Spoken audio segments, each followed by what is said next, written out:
आपने एक बिटकॉइन ख़रीदा होता तो 11,000 रुपये में आपको मिल जाता, और आज अगर आप उसको बेचने जाते तो इसके एवज़ आपको 36 लाख रुपए मिलते, क्योंकि उस वक्त बिटकॉइन $100 का चल रहा था और आज ये $23,000 के आसपास ट्रेड कर रहा है। और अगर आपने 3 बिटकॉइन ख़रीद लिए होते तो आप 1 करोड़ से ज़्यादा का मुनाफा कमा चुके होते सिर्फ 7 साल के अंदर।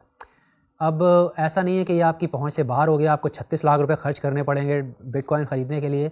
आप 3,60,000 में इसका 10वां हिस्सा भी ख़रीद सकते हैं, बल्कि 3600 रुपये में आप इसका 1000वां हिस्सा ख़रीद कर भी इसमें ट्रेडिंग कर सकते हैं, इन्वेस्टमेंट कर सकते हैं। और जब इसके प्राइस अगर मज़ीद ऊपर जाते हैं तो उसी तनासुब से आपको प्रॉफिट भी मिलेगा।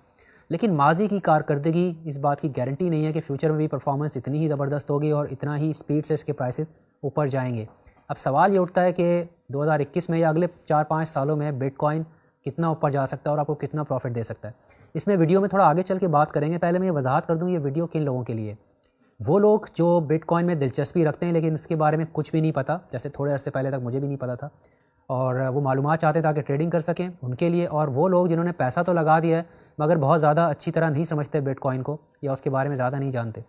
लेकिन ये वीडियो उन स्मार्टीज़ के लिए नहीं है जो पहले से इन्वेस्टेड हैं, बहुत ज़्यादा बिटकॉइन के अंदर ट्रेडिंग कर रहे हैं और काफ़ी अरसे से सुबह शाम इसी काम में लगे रहते हैं, क्योंकि ऑब्वियसली उनको शायद मुझसे ज़्यादा ही पता होगा, तो वो अपना टाइम ज़ाया ना करें। एक और बात अहम है यहाँ पे, वो ये कि मैं क्योंकि बिज़नेस जर्नलिस्ट हूँ तो बाय डिफ़ॉल्ट मेरी ट्रेनिंग ऐसी है, जब मैं बिटकॉइन की बात करूँगा तो इसमें जो पोटेंशियल है प्रॉफिट कमाने का, उसके साथ साथ जिसमें रिस्क मौजूद हैं मैं उसकी भी बात करूँगा। और साथ ही क्योंकि ये कंट्रोवर्शियल करेंसी है तो इस पर जो तनकीद होती है मैं उसका भी जिक्र करूँगा, जो शायद सबको पसंद ना आए, ख़ासतौर पर उन लोगों को जो बिटकॉइन को मार्केट करते हैं बहुत ज़्यादा और उसके बारे में बहुत ज़्यादा जो है वो बहुत एक्साइटेड हैं। तो अगर आपको बुरा लगे तो एडवांस में माज़रत। बिटकॉइन में इन्वेस्टमेंट करने से पहले उसको समझना ज़रूरी है, क्योंकि जब आप किसी नई मार्केट में जाते हैं तो उसके बारे में पता होना चाहिए, उससे ट्रेडिंग में आसानी रहती है। तो मैंने जब थोड़ी रिसर्च की तो कुछ चीज़ें समझ में आई जो आपसे शेयर करता हूँ। बिटकॉइन एक डिजिटल करेंसी है। अब आप सोच रहे होंगे डिजिटल करेंसी तो हर करेंसी होती है, क्योंकि आप बहुत सारे डॉलर हो गए या पाकिस्तानी रुपीज़ हो गए वो आपके बैंक में रखे होते हैं, उनको बगैर टच किए उससे आप चीज़ें खरीद रहे होते हैं, बेच रहे होते हैं। तो वो आपकी बात सही है, लेकिन इसमें फ़र्क है कि बिटकॉइन जो है वो क्रिप्टो करेंसी है, यानी डिजिटल करेंसी तो है लेकिन ये क्रिप्टो करेंसी है। क्रिप्टो करेंसी क्या होती है मैं आपको मिसाल देकर समझाता हूँ। करंट सिस्टम के अंदर क्या होता है कि एक बंदा जब दूसरे को पेमेंट भेजता है तो उसको कोई थर्ड पार्टी लाजमी चाहिए होती है। वीज़ा, मास्टर कार्ड हो गया, पेपल हो गया या नॉर्मल बैंकिंग चैनल्स हो गए, आपको एक intermediary middle man third party की ज़रूरत होती है, तभी ये पेमेंट एक पॉइंट से दूसरे पॉइंट तक जाती है। बिटकॉइन में ये चीज़ नहीं होती। आप पेयर टू पेयर पेमेंट्स यानी एक बंदे से दूसरे को डायरेक्ट पेमेंट की जा सकती है बिटकॉइंस की सूरत में, जो कि एक करेंसी है। इसको डिसेंट्रलाइज करेंसी कहते हैं। जो करंट करेंसी है उसको गवर्नमेंट्स कंट्रोल करती हैं, सेंट्रल बैंक्स कंट्रोल करते हैं। बिटकॉइन को कोई सेंट्रल अथॉरिटी, कोई गवर्नमेंट या सेंट्रल बैंक नहीं कंट्रोल करता। जैसे डॉलर को फेडरल रिज़र्व करता है, पाकिस्तानी रुपये को स्टेट बैंक करता है, और इन रेगुलेटर्स के हाथ में होता है कि कितने रुपीज़ जो है वो छापने, मनी सप्लाई कितनी रखनी है, मार्केट से कब पैसा ये निकालने, कब डालने, सब इनके हाथ में होता है। बिटकॉइन डिसेंट्रलाइज करेंसी है, इसमें एक टोटल कंट्रोल पैसा भेजने और रिसीव करने वाले के हाथ में होता है। इसमें कोई सेंट्रल अथॉरिटी, कोई बैंक नहीं होता। ये इसका कमाल है और यही इसका एक जो है समझ लें कि पोटेंशियल है जिसको अट्रैक्टिव बनाता है। ये 2008 में सतोशी नाकामोटो नामी एक गुमनाम शख्स ने ये इंट्रोड्यूस कराई थी, एक वाइट पेपर लिख दिया था जिसमें उसकी तफसीलात शेयर की थी। ये बंदा कौन है ये कोई नहीं जानता, आज तक कोई इससे मिला नहीं है। इसका मकसद जो था वो ये था कि 2008 का जो ग्लोबल फाइनेंशियल क्राइसिस था उसमें दुनिया की इकॉनमीज़, खासतौर पे नॉर्थ अमेरिका और यूरोप की इकॉनमी बहुत ज़्यादा मुतासिर हुई और लोगों का ट्रस्ट ख़त्म हो गया था करंट फाइनेंशियल सिस्टम्स के ऊपर, जिसमें बहुत हद तक ये जो रेगुलेटर है, फेडरल रिजर्व टाइप, जो डॉलर को कंट्रोल करते हैं, और जो बैंक्स हैं जो कि मनी के फ़्लो को कंट्रोल करते हैं, उसमें से ट्रस्ट ख़त्म हो गया था। तो इसका मकसद ये था कि भाई इनके हाथ से ये कंट्रोल लेके आवाम के हाथ में दे दिया जाए। यही मॉडल है जो डिसेंट्रलाइज करेंसी का यानी क्रिप्टो करेंसी का है।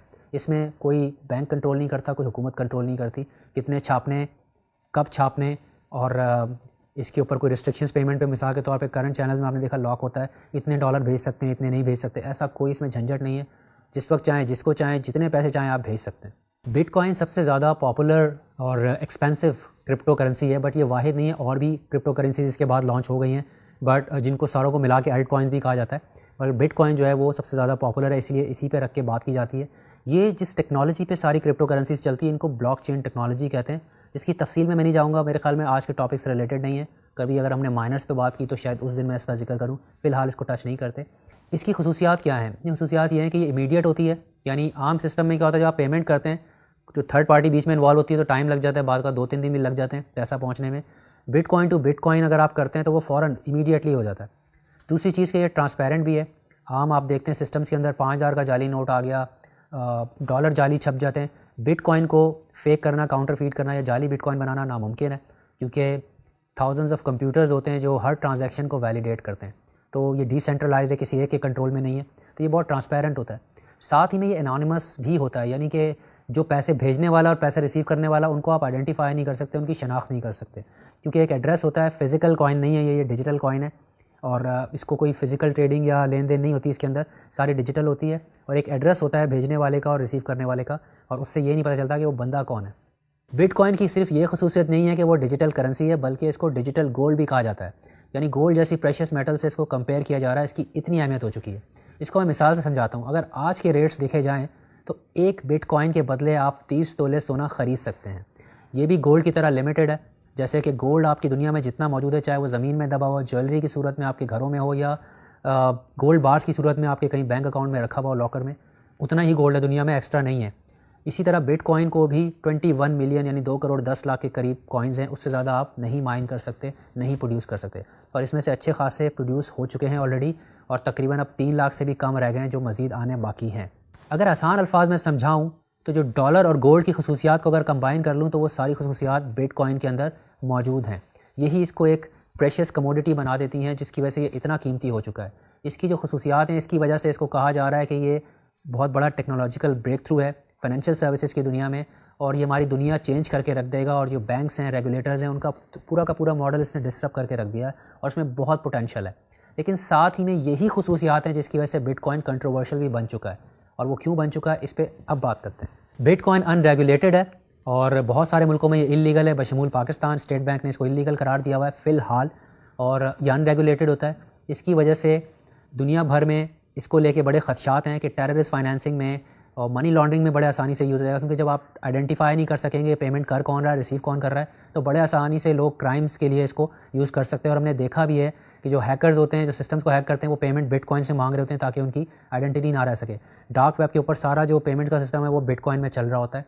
ये इसको कंट्रोवर्शियल बना देता है, यानी क्रिमिनल्स के लिए ये बड़ा आसान है कि वो कोई भी एक्टिविटी कर रहे हैं, टेररिस्ट फाइनेंसिंग कर रहे हैं, बिटकॉइंस में अगर कर लें तो वो ट्रेस नहीं होते। तो एक बहुत बड़ा मसला इसके साथ ये है, जिसकी वजह से दुनिया भर में रेगुलेटर ज़रा कंसर्न है इसको लेके।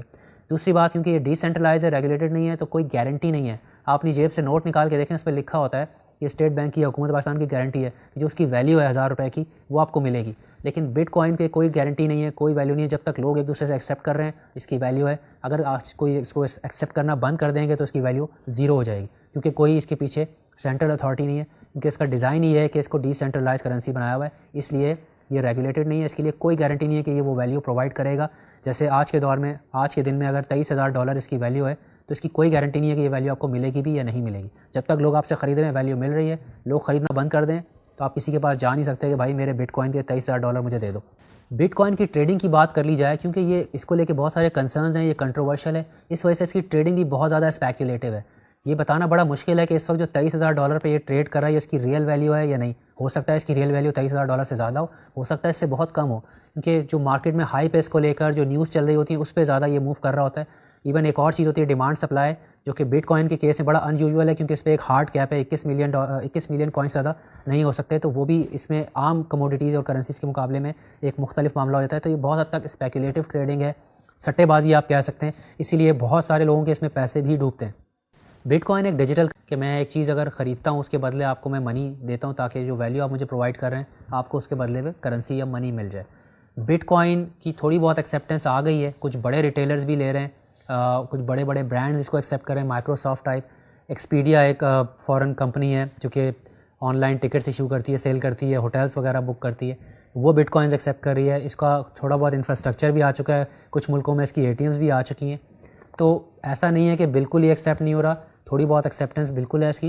लेकिन अगर ग्लोबल स्केल पे देखा जाए, जैसे कि पाकिस्तान में इलीगल है, बहुत जगहों पे इसके लिए एक्सेप्टेंस अभी नहीं है। ऐसा नहीं हो सकता कि मैं जाके किसी राशन की दुकान पे जाऊं और बोलूं भाई ये बिटकॉइन ले लो, बदले में मुझे आटा या चीनी दे दो। तो ये मीडियम ऑफ एक्सचेंज नहीं है, एटलीस्ट फॉर नाउ, अभी जब हम बात कर रहे हैं इस वक्त तक तो नहीं है। दूसरी चीज़ आती है स्टोर ऑफ वैल्यू। ऐसा एसेट जैसे कि गोल्ड है या डॉलर है या रुपीज़ है कि जिस पे गारंटी होती है कि भाई आपके ओवर टाइम शायद इतना डेप्रिशिएट नहीं होगा, अपनी वैल्यू को मेंटेन करेगा, 10-15 साल बाद मुझे वो वैल्यू मिल जाएगी अगर मैं इसको सेव करता हूँ तो। ठीक है, इसके अंदर ये केस थोड़ा सा डिफ़िकल्ट है। अभी तो लग रहा है कि शायद 2013 में $100 का था, अभी $23,000 पर है, तो स्टोर ऑफ वैल्यू तो है, बल्कि बड़ा अप्रिशिएट भी हो गया। लेकिन बीच में बहुत सारे ऐसे पॉइंट्स आए जहाँ पे ये डिप हुआ है, क्रैश हुआ है, बाकायदा $3,000 की रेंज पर आ गया, $4,000 की रेंज पर आ गया 20,000 को टच करने के बाद। तो जब 4,000 पे आ गया उस वक्त आपको ज़रूरत पड़ती तो आपका दिवाली हो जाता। तो स्टोर ऑफ वैल्यू मैं नहीं समझता कि मुकम्मल तौर पे इस क्वालिटी को भी ये मीट कर रहा है, फ्यूचर में करेगा नहीं, इट्स अभी डिफ़िकल्ट, ये बताना मुश्किल है। तीसरी चीज़ आती है स्टैंडर्ड ऑफ वैल्यू।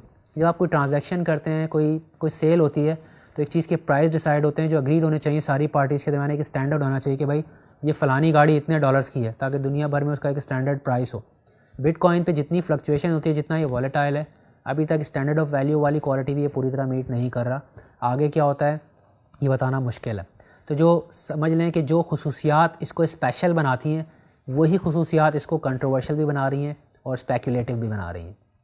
तो बिटकॉइन के पोटेंशियल पे तो हमने बात कर ली, इस पे जो रिस्क है मैंने वो भी डिस्कस कर लिया, इस पे तनकीद क्या होती है वो भी बता दिया, और क्रिमिनल एक्टिविटीज़ को ये कैसे सपोर्ट करता है उसका भी जिक्र कर लिया। अब वापस आते हैं अपने सवाल पर कि बिटकॉइन अगले साल या अगले चंद सालों में कितना ऊपर जा सकता है। इसको करेक्टली प्रेडिक्ट करना बहुत मुश्किल होता है, लेकिन बहुत सारी इस पे रिपोर्ट्स मैंने पढ़ी हैं। लोग फंडामेंटल और टेक्निकल एनालिसिस देते हैं, डेटा को और पैटर्न्स को स्टडी करके बताते हैं कि इसको कहाँ होना चाहिए, और कुछ लोगों का सही भी हो जाता है प्रेडिक्शन, कुछ लोगों का गलत भी होता है। अब जो प्रेडिक्शंस मुझे बेहतर लगे, पढ़ के ज़रा रीज़नेबल लगे, उनसे मैंने क्या समझा वो आपसे शेयर करता हूँ। 2020 यानी इस साल के एंड तक बिटकॉइन को $20,000 पर होना चाहिए था, लेकिन इस वक्त ये ऑलरेडी $23,000 पे जा चुका है। इस प्रेडिक्शन को इसने आउट परफॉर्म कर दिया और अभी 10 दिन तकरीबन बाकी हैं, तो आगे क्या होने वाला है नोबडी नोज़। एक फोरकास्ट के मुताबिक 2022 के एंड तक इसको $70,000 पे चले जाना चाहिए। एक और फोरकास्ट के मुताबिक 2025 तक इसको $4 लाख पे चले जाना चाहिए। और एक ऐसी भी प्रेडिक्शन है जो कहती है लॉन्ग टर्म में $1 मिलियन का एक बिटकॉइन होगा। अभी लॉन्ग टर्म 10 साल है, 15 साल या 20 साल, नोबडी नोज़। लेकिन एक मिनट रुकें, ये फोरकास्ट तो बड़ा इंटरेस्टिंग है क्योंकि करंट प्राइस 23,000 पर है, तो लग तो ये रहा है कि अभी अगर ख़रीद लें तो बहुत अच्छा प्रॉफिट बनाएंगे आप, लेकिन ज़रूरी नहीं है ऐसा हो। ये भी हो सकता है कि आज आप बिटकॉइन ख़रीदें और अगले दिन वो क्रैश हो जाए। इस बात को मैं आपको मिसाल देकर समझाता हूँ। दिसंबर 2017 में भी बिटकॉइन $20,000 का पीक टच कर चुका था, लेकिन उसके बाद अगले 2 महीने में क्रैश हो गया और $8,000 तक चला गया। उसके बाद अगले साल यानी 2018 में फिर मज़ीद नीचे गिरा और $3,000 तक भी आ गया, और उसके बाद 2019 में फिर ऊपर जाके $12,000 टच किया, और इसी साल यानी 2020 के शुरू में ये गिरने के बाद $5,000 पर भी आ चुका था। तो अब ये वापस $5,000 से ऊपर आके बड़ी स्पीड से 15,000 इनफैक्ट $18,000 का एडिशन करके ये $23,000 पे आ खड़ा हुआ है। तो ये पिछले 3 साल का अगर आप डेटा देखें तो आपको अंदाज़ा हो जाता है कि जो बिटकॉइन के प्राइस है उसमें बहुत ज़्यादा वॉलेटाइल, बहुत ज़्यादा वाइल्ड स्विंग्स आते हैं। इनफैक्ट आज सुबह भी मैं देख रहा था कि एक दिन में कोई 400-500 से लेकर $1,000 तक से प्राइस ऊपर नीचे होते हैं। तो इसमें आपने देखा, मैंने मिसाल भी दी कि इतना बड़ा पीक मारा, फिर नीचे आगे क्रैश हो गया, फिर ऊपर गया, फिर नीचे आ गया। तो बहुत वॉलेटाइल करेंसी है, ये आपको देखना है और आपको जहन में रखना है, इसको देखते हुए इन्वेस्टमेंट करनी है। ये पॉसिबल है कि जितनी स्पीड से पिछले कुछ महीनों में ये गया है, इस साल जो मार्च और जो ये पेंडेमिक आया था कोरोना का, उसके बाद जो रैली आई है इसके अंदर, यानी $5,000 से जब ऊपर गया है तो ये 23,000 पे जा चुका है और जाया जा रहा है। तो पॉसिबल है कि बहुत सारा पैसा इसमें वो आ गया हो इन्वेस्टमेंट का जो दूसरी जगहों से निकला हो, क्योंकि गोल्ड की तरह इसको भी सेफ़ हेवन्स की तरह लोग ट्रीट कर रहे हैं। अब कोरोना की वैक्सीन आ गई है, इकॉनमीज़ खुलेंगी, दूसरी तरफ भी इन्वेस्टमेंट अपॉर्चुनिटीज़ आएंगी। हो सकता है कि इसके अंदर बहुत सारा ऐसा पैसा आ गया हो जो इसकी नेचुरल ग्रोथ नहीं थी बल्कि स्पेकुलेटिव थी। अगर वो इसमें से निकलेगा, सेलिंग होगी, तो ये एकदम से गिर भी सकता है। It is very much possible कि अगला जो अब इसका डिप है वो बिल्कुल it may be round the corner, कि आप पता लगा ख़रीदें और वो गिर जाए। मेरे ख्याल में थोड़ा सा बेहतर होगा कि उसका इंतज़ार करें, उसका वेट करें ताकि ये बहुत नीचे जाए, उस वक्त आप ख़रीदें। लेकिन अगर आपने उसका इंतज़ार नहीं करना तो दूसरा ऑप्शन ये हो सकता है कि आप इसको ख़रीदें, लेकिन अपना सारी जो आपकी सेविंग्स है या जो टोटल अमाउंट आप इन्वेस्ट करना चाहते हैं पूरा मत लगाएं। 5 से 10% का एक्सपोजर लें और उसमें आपको थोड़ा तजुर्बा भी होगा, सीखेंगे भी ट्रेडिंग इसमें कैसे होती है, और वो आप इसमें लगा दें ताकि अगर ये गिरता भी है तो आपका ज़्यादा नुकसान ना हो। एक और चीज़ आप कर सकते हैं कि आप इसके अंदर 2 टारगेट्स रखें, एक फ्लोर लगाएँ और एक सीलिंग लगाएँ।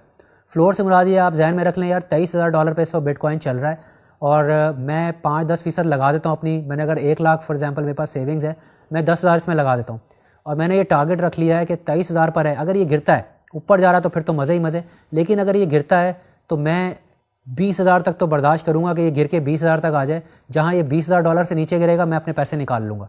तो ये आपने एक फ्लोर लगा दिया, उससे होगा कि नुकसान आपका मिनिमाइज़ हो जाएगा।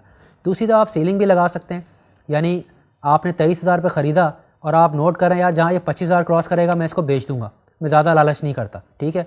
तो आपने लगा दिया और जब ये 25,000 को हिट करता है तो आप उसमें से प्रॉफिट लें और निकल जाएँ। उसके बाद इंतज़ार करें दोबारा कब गिरेगा और फिर ख़रीदें। इनफैक्ट बिटकॉइन में ट्रेडिंग के भी 2-3 तरीके हैं। एक लॉन्ग व्यू होता है, लोग लगा के बैठते हैं। हो सकता है 2013 में जिसने $100 का ख़रीदा था वो अभी तक लेके बैठा हो, ये लॉन्ग व्यू है। उसने बहुत पैसे बना लिए बट उसने बर्दाश्त किया जब वो क्रैश होकर वापस 3,000 पे, पहले 20,000 पे गया, उसके बाद 3,000 पे आया तो वो अपने आप को कोस रहा होगा यार मैंने क्यों नहीं प्रॉफिट लिया जब 20,000 पे आया था।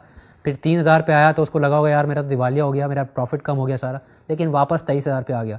वो लॉन्ग टर्म व्यू लेके बैठा हुआ है, उसको पता है कि यार मैंने लॉन्ग टर्म में इसको जब तक ये 4 लाख 1 मिलियन भी नहीं जाएगा मैंने नहीं निकालना।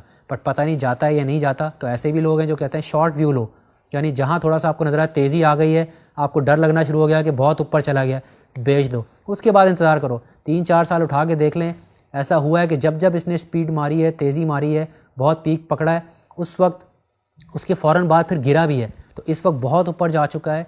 मेरे ख्याल में आप या तो इंतज़ार कर लें थोड़ा और ऊपर जाए, लेकिन बेहतर है कि अगर आपने स्पेशली अगर $5-6 हज़ार डॉलर का डिफरेंस आ चुका ऑलरेडी तो बहुत अच्छा टाइम है, आप इसमें प्रॉफिट लें और निकल जाएं और वेट करें कि दोबारा कब गिरेगा और आपके पास अपॉर्चुनिटी आ जाए। ऐसे भी ट्रेडर हैं जो दिन में बार बार जो मैंने बताया कि दिन के अंदर भी इतनी फ्लक्चुएशन होती है कि कभी $200-300 से लेकर $1,000 तक का भी प्राइस में डिफरेंस आया था, लोग उसके अंदर भी प्रॉफिट बना रहे होते हैं। इंतज़ार करते हैं, पीक आया बेच दिया, फिर देखा यार $1,000 गिर गया, फिर ख़रीद लिया। हर जो वॉलेटाइल मूवमेंट होती है उस पर वो पैसे बनाते हैं। तो आज की वीडियो में इतना ही, क्योंकि बिटकॉइन एक कॉम्प्लिकेटेड टॉपिक है, मैं नहीं समझता एक वीडियो में समेटा जा सकता है। इसमें बहुत सारे एंगल्स हैं, स्पेशली अभी हमने बात भी नहीं की कि आपने इसमें ख़रीदना कैसे है, ट्रेडिंग कैसे करनी है। तो ये सिर्फ एक्सप्लेनर था, समझाना था टॉपिक। अगर आप चाहते हैं उससे मज़ीद वीडियो करें तो आप हमसे कमेंट्स की सूरत में अपना फ़ीडबैक दे सकते हैं, लाइक्स और शेयर्स की सूरत में ये वीडियो लोगों तक पास ऑन कर सकते हैं। और अगर हमें बहुत ज़बरदस्त रिस्पांस आता है तो हम बिटकॉइन के ऊपर मज़ीद वीडियोस करने की कोशिश करेंगे। तब तक के लिए अपना और अपने प्यारों का बहुत ख्याल रखिएगा। अल्लाह हाफ़िज़।